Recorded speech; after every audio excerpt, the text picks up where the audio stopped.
Sahabat arus waktu yang dirahmati Allah, pernahkah kita berpikir mengapa dalam Islam hewan kecil seperti katak tidak boleh dibunuh? Apakah hanya karena ia makhluk kecil yang tampak tidak berbahaya, ataukah ada rahasia besar kisah lama yang dilupakan manusia yang membuat Rasulullah Shallallahu Alaihi Wasallam menegaskan jangan kalian membunuh katak?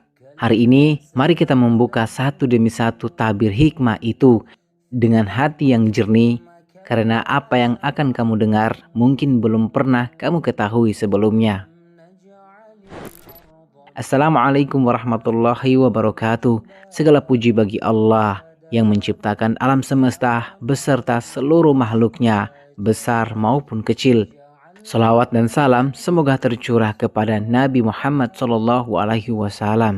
Dahulu di masa Nabi Ibrahim alaihissalam terjadi sebuah peristiwa dahsyat. Kaum yang ingkar membangun tungku raksasa, api menjulang tinggi, panasnya mengguncang langit. Mereka hendak membakar Nabi Allah yang mulia. Saat itu seluruh makhluk melihat kobaran api itu.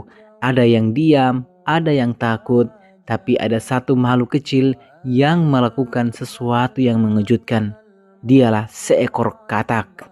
Dalam riwayat disebutkan dari Abdurrahman bin Utsman radhiyallahu an, Rasulullah Shallallahu Alaihi Wasallam bersabda, dahulu ketika Ibrahim dilemparkan ke dalam api, tidak ada satupun hewan yang berusaha memadamkan api itu kecuali katak. Maka Allah mengharamkan membunuhnya. Hadis riwayat An-Nasai dan Ahmad.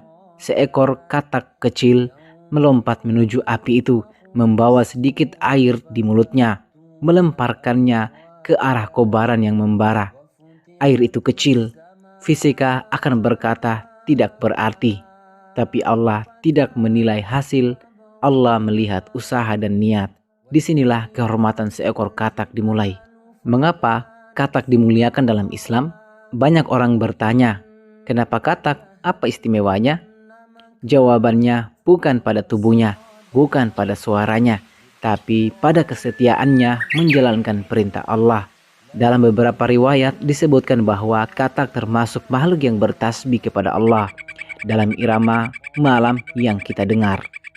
Rasulullah Shallallahu Alaihi Wasallam pernah melarang membunuh katak untuk obat karena beberapa tabib dahulu menggunakan katak sebagai ramuan. Rasulullah Shallallahu Alaihi Wasallam bersabda, sesungguhnya Nabi Shallallahu Alaihi Wasallam melarang membunuh katak. Hadis riwayat Abu Daud. Dalam hadis lain, Rasulullah Shallallahu Alaihi Wasallam pernah bersabda, Nabi Shallallahu Alaihi Wasallam melarang menjadikan katak sebagai bahan obat. Hadis riwayat Ahmad. Jika untuk obat pun tidak boleh, apalagi hanya sekedar iseng atau karena jijik. Ini menunjukkan betapa Islam menjaga kehidupan hewan yang punya pengabdian kepada Allah. Katak mungkin dianggap sepele, tapi coba renungkan perannya dalam ekosistem.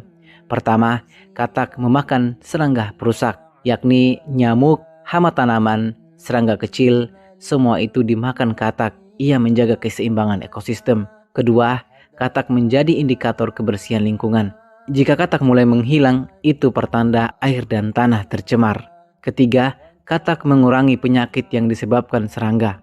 Secara tidak langsung, ia melindungi manusia dari penyakit tertentu. Allah menciptakan segala sesuatu dengan hikmah, dan katak termasuk makhluk yang memiliki tugas mulia. Dalam sebuah riwayat, seorang tabib bertanya kepada Nabi Shallallahu Alaihi Wasallam, wahai Rasulullah, apakah boleh menggunakan katak sebagai bahan obat? Jawaban Rasulullah Shallallahu Alaihi Wasallam, jangan membunuh katak. Perintah itu tegas, tidak ragu-ragu. Kenapa? Karena Islam bukan hanya mengatur hubungan manusia dengan Allah, tetapi juga hubungan manusia dengan hewan dan alam. Rasulullah Shallallahu Alaihi Wasallam mengajarkan kita rahmat kepada seluruh makhluk. Beberapa ulama besar seperti Imam An-Nawawi, Ibnu Hajar, dan lainnya mengatakan bahwa katak adalah hewan yang disucikan oleh Allah. Ia memiliki ketaatan istimewa sejak zaman Nabi Ibrahim. Larangan membunuhnya adalah bentuk penghormatan Allah kepada makhluk yang menunjukkan loyalitas kepada seorang nabi. Para ulama juga menyebutkan, jika sebuah makhluk menunjukkan kebaikan kepada wali atau nabi Allah, maka Allah menjaganya sebagai bentuk pemuliaan. Sebagian orang menganggap suara katak sebagai kebisingan, padahal dalam riwayat sesungguhnya suara katak adalah tasbih kepada Allah.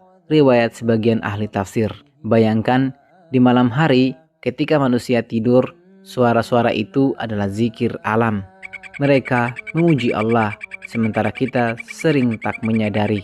Larangan membunuh katak adalah bukti bahwa Islam melarang menyakiti makhluk tanpa sebab. Bahkan hewan kecil pun dilindungi. Syariat tidak membiarkan manusia berlaku sesuka hati terhadap ciptaan Allah. Ini adalah pelajaran tentang keadilan, empati, dan tanggung jawab. Mengapa Allah menyimpan hikmah dalam makhluk kecil? Allah sering menyimpan pelajaran besar dalam sesuatu yang kecil. Semut mengajarkan disiplin, lebah mengajarkan kerjasama, burung hudhud diberi kemampuan melihat air di bawah tanah, dan katak mengajarkan kesetiaan. Ibrahnya tidak ada makhluk kecil di mata Allah. Yang kecil adalah hati manusia yang tidak mau mengambil pelajaran. Larangan membunuh tanpa alasan syar'i. Rasulullah SAW bersabda, barang siapa membunuh seekor burung tanpa alasan, maka ia akan diminta pertanggungjawaban pada hari kiamat. Hadis riwayat An-Nasa'i. Bagaimana dengan katak yang secara khusus dilarang? Tentu dosanya lebih besar karena perintahnya jelas.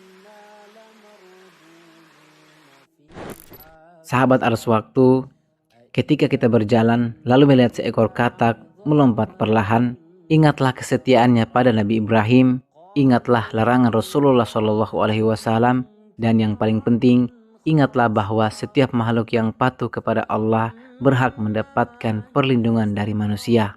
Katak bukan hanya hewan kecil, ia adalah makhluk yang dulu berjuang memadamkan api untuk menolong Nabi Allah. Ia adalah makhluk yang bertasbih di malam hari. Ia adalah makhluk yang dimuliakan dan dilindungi oleh syariat. Maka bagaimana mungkin seorang muslim tegah menyakitinya? Semoga Allah menjadikan kita hamba yang lembut hatinya, menghargai sekecil apapun makhluk ciptaannya. Waktu tak pernah berhenti, misteri terus mengalir. Inilah arus waktu. Jika menurutmu video ini bermanfaat bagimu, jangan lupa untuk like, komen, share, dan subscribe ke channel Arus Waktu agar kita bisa terus menjelajahi sejarah, ilmu, dan misteri bersama. Dukungan kalian adalah semangat terbesar kami untuk terus menghadirkan konten yang bermanfaat dan membuka wawasan. Wassalamualaikum warahmatullahi wabarakatuh.